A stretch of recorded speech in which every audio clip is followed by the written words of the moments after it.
తెలంగాణ రాజకీయాల్లో ఇప్పుడు mind game politics నడుస్తున్నాయి. ఎవరికి వారు ఎదుటివారి పనైపోయిందని ప్రచారం చేసుకుంటున్నారు. కాంగ్రెస్ మరో 6 నెలలే ఉంటుందని బీఆర్ఎస్, బీజేపీ అంటున్నాయి. ఇక బీఆర్ఎస్ లేనట్లేనని కాంగ్రెస్ అంటోంది. ఈ 3 పార్టీల మైండ్ గేమ్ రాజకీయం అనాసక్తిగా మారుతోంది. అసలు లోక్సభ ఎన్నికల పోరాటానికి ఇంకా పార్టీలు రంగంలోకి దిగలేదు.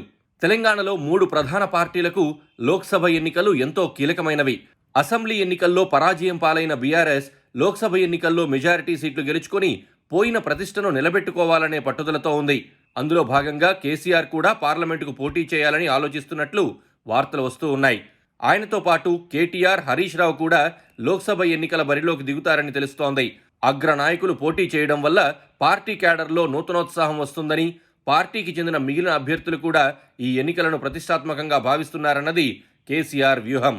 రానున్న లోక్సభ ఎన్నికల్లో సత్తా చూపించకపోతే క్యాడర్ నిరుత్సాహపడిపోవడంతో పాటు కొందరు ఎమ్మెల్యేలు అధికార పార్టీలోకి దూకే ప్రమాదం లేకపోలేదని సీనియర్ నాయకులు ఆందోళన వ్యక్తం చేస్తున్నారు.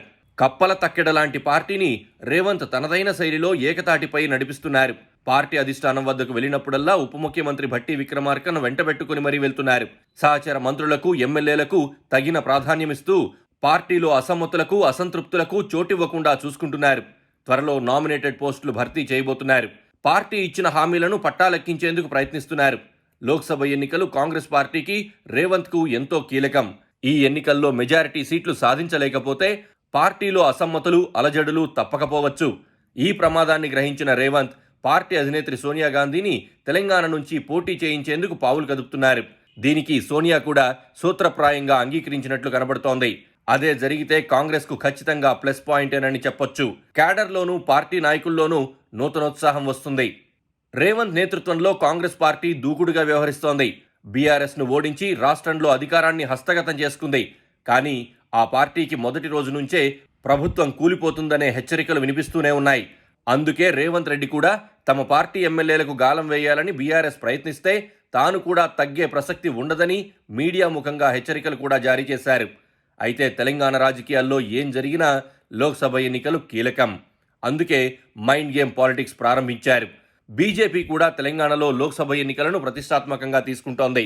అసెంబ్లీ ఎన్నికలకు ముందు పార్టీ అధ్యక్షుడు బండి సంజయ్ని తప్పించి ఘోర తప్పిదం చేసిన బీజేపీ లోక్సభ ఎన్నికల్లో స్వయంకృతాపరాధాలకు చోటివ్వకుండా జాగ్రత్త పడుతోంది. గత లోక్సభ ఎన్నికల్లో 4 ఎంపీ సీట్లను గెలుచుకున్న బీజేపీ ఈసారి మల్కాజ్గిరి, ముషీరాబాద్ స్థానాలపై కూడా దృష్టి పెట్టింది. రానున్న లోక్సభ ఎన్నికల కోసం రాజస్థాన్కు చెందిన సీనియర్ నేత చంద్రశేఖర్ను తెలంగాణ రాష్ట్ర బీజేపీ ప్రధాన కార్యదర్శిగా నియమించింది. రాజస్థాన్ అసెంబ్లీ ఎన్నికల్లో పార్టీ విజయం వెనుక చంద్రశేఖర్ కృషి ఎంతో ఉంది. లోక్సభ ఎన్నికల్లో గెలుపే లక్ష్యంగా 3 ప్రధాన పార్టీలు మైండ్ గేమ్లకు తెరతీశాయి. ప్రత్యర్థుల ఓటు బ్యాంకును కొల్లగొట్టడమే ధ్యేయంగా ఒకదాన్ని మించి మరొకటి గేమ్ ఆడుతున్నాయి. కాంగ్రెస్ పార్టీలో కొందరు ఎమ్మెల్యేలు కేసీఆర్తో టచ్లో ఉన్నారని, ఏ క్షణాన్నైనా కాంగ్రెస్ ప్రభుత్వాన్ని కేసీఆర్ కూలుస్తారని సంజయ్ వ్యాఖ్యానించారు. కేసీఆర్పై విరుచుకుపడడం ద్వారా బీఆర్ఎస్ తమకు దగ్గర చుట్టం కాదని స్పష్టం చేయడమే బండి సంజయ్ లక్ష్యం. అసెంబ్లీ ఎన్నికల్లో ఓటమితో నిరాశ చెందిన పార్టీ క్యాడర్ను కూడగట్టి లోక్సభ ఎన్నికల్లో గెలిచే ఉద్దేశంతో బీఆర్ఎస్ మైండ్ గేమ్కు తెరతీసింది. సీనియర్ నేత కడియం శ్రీహరి చేసిన వ్యాఖ్యలు ఇందులో భాగమే. పార్టీ కార్యకర్తలు ఏడాది ఓపిక పడితే మళ్లీ బీఆర్ఎస్ ప్రభుత్వం ఏర్పాటవుతుంది. సింహం 2 అడుగులు వెనక్కి వేసిందంటే అందుకు కారణం లక్ష్యంపై లంఘించడానికే. కేసీఆర్ కూడా అలాగే తిరిగి వస్తారు అంటూ పార్టీ క్యాడర్ను ఉత్సాహపరిచే ప్రయత్నం చేశారు. పైగా ఆయన కొన్ని లెక్కలు కూడా చెప్పారు. బీఆర్ఎస్ పార్టీకి ఉన్న 39 సీట్లకు ఎంఐఎం 7 సీట్లు, బీజేపీ 8 సీట్లు కలిపితే మొత్తం 54. మరికొందరు కాంగ్రెస్ ఎమ్మెల్యేలను లాగేస్తే ప్రభుత్వం ఏర్పాటు చేయడం కష్టమేమీ కాదు అన్నారాయన. ప్రజాస్వామ్యబద్ధంగా గెలిచిన ప్రభుత్వాన్ని ఏర్పాటు చేసిన పార్టీని గద్దె దించితే అప్రతిష్ట మూటగట్టుకోవాల్సి ఉంటుందన్న విషయం ఆయనకు తెలియంది కాదు. కాంగ్రెస్ పార్టీ అధికారంలోకి వచ్చి నెల రోజులైనా కాకముందే కేటీఆర్, హరీష్ రావు కూడా ఆరోపణలు సంధించడం మొదలుపెట్టారు. నిజానికి కొత్తగా ఏర్పడిన ప్రభుత్వానికి కాస్త సమయం ఇవ్వాలనేది వారికి తెలియని విషయం కాదు.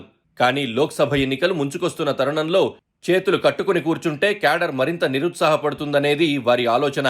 అందుకనే రుణమాఫీ, 5 హామీలు అమలు వంటి అంశాలపై అధికార పార్టీపై ఆరోపణలు గుప్పిస్తున్నారు.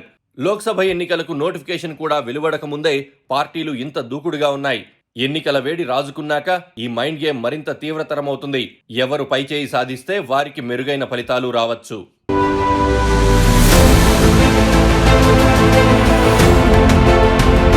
Please subscribe to Please subscribe to KTV Telugu. KTV Telugu. KTV Telugu. KTV Telugu channel.